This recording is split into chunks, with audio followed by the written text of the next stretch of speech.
I am thrilled to be joined today by Jennifer Garner, an actress, activist, entrepreneur, Webby nominee, and a board member for Save the Children, and also has launched an initiative called Save with Stories to help kids struggling with hunger during COVID. Jennifer, thank you for doing this. Yes, thank you for having me. I'm so happy to be talking with you. I want to start by asking you about your own experience. You grew up in West Virginia, and I wonder if growing up you saw generational poverty and hunger, and if that's part of what's motivated your activism.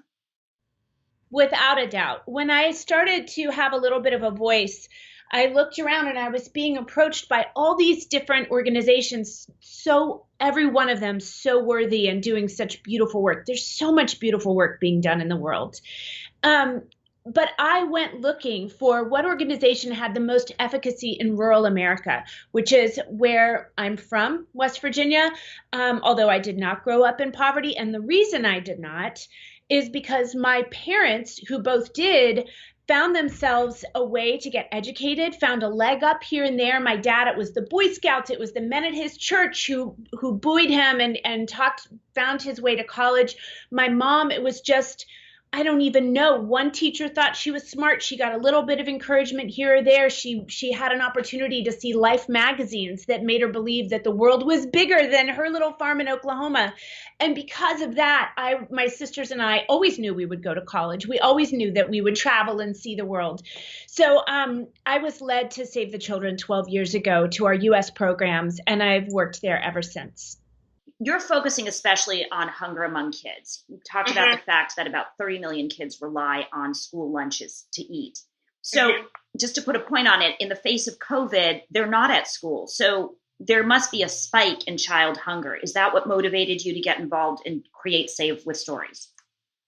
Yes, absolutely. The real motivation, because I was very aware of the issue, I had just been visiting our site in a site in Perry County, Kentucky, the weeks before this, where already COVID was the big conversation and how are we going to feed kids? And so when you see these schools, smart people are in charge, caring people are superintendents and principals, and you know they are going to do anything they can, but they might not have the bus money to deliver food out to the haulers, or they might not have the money to they might need volunteers to come and help cook and serve the food. They might not have. Additionally, we're talking about homes that don't have broadband, don't have access to Wi-Fi or broadband. My kids are on Zoom school, thank God.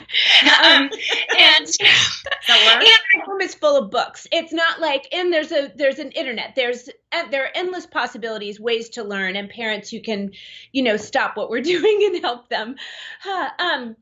But so many of these homes, in poor America, there's one book for every 13 children in a community. There are not the bookshelves full that most of us have in our mind's eye that our kids have access to readily. So we are taking books along with the food and handing them out. The schools don't have money for Xerox. They don't have money for the paper. We're giving little grants to schools for Xeroxing, for paper, for school supplies to make sure. And in addition to that, when we're on these buses and handing out food to the kids all over the country, we have our eyes on the kids because we know domestic violence is on the rise. One story that I'll tell you is that I was at a school years ago on a Monday morning on a site visit, and the bus stopped and the kids made a beeline into school, running full speed. And I said, wow, they must really love school. You guys are doing a great job.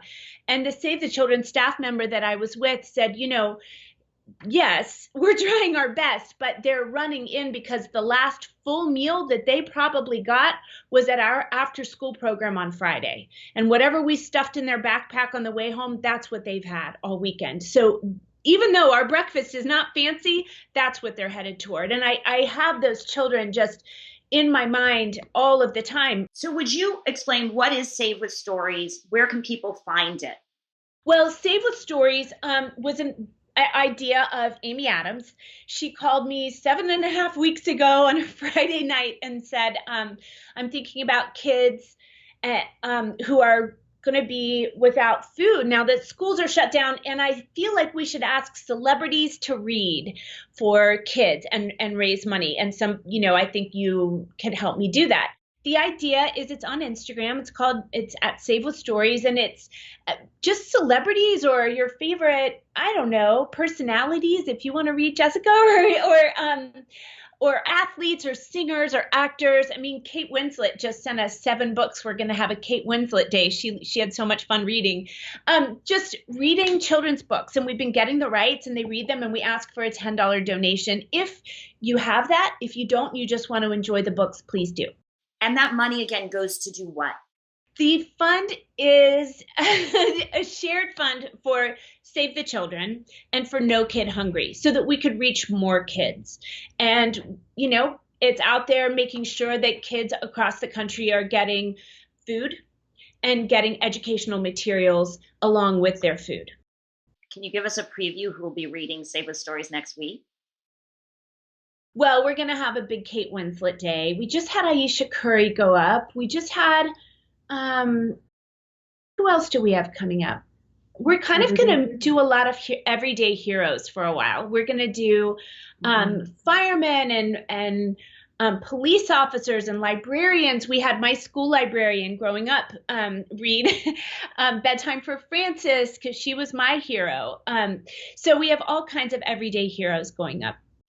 And finally, if people are watching and they want to help, what can they do? Well, if you want to help, you can always watch fun stories and readers on Save with Stories, or you could just do that for fun. But you can, for a one-time $10 donation to Save with Stories, which is a fund for Save the Children and No Kid Hungry, you can text the word SAVE to 20222. 20222. And I'll put it in the caption too. Thank you. Jennifer, thank you for this and for your work. Not everybody uses their platform the way you do, and it really is lovely to see, and what you model for other people is really admirable. Oh my gosh. Oh, Jessica, thank you. Thanks for being our source for the news. I told you I can only handle it in bite-sized chunks, so you're my go-to. I'm like this. You tell me what's happening, Jessica. I can't listen to anyone else.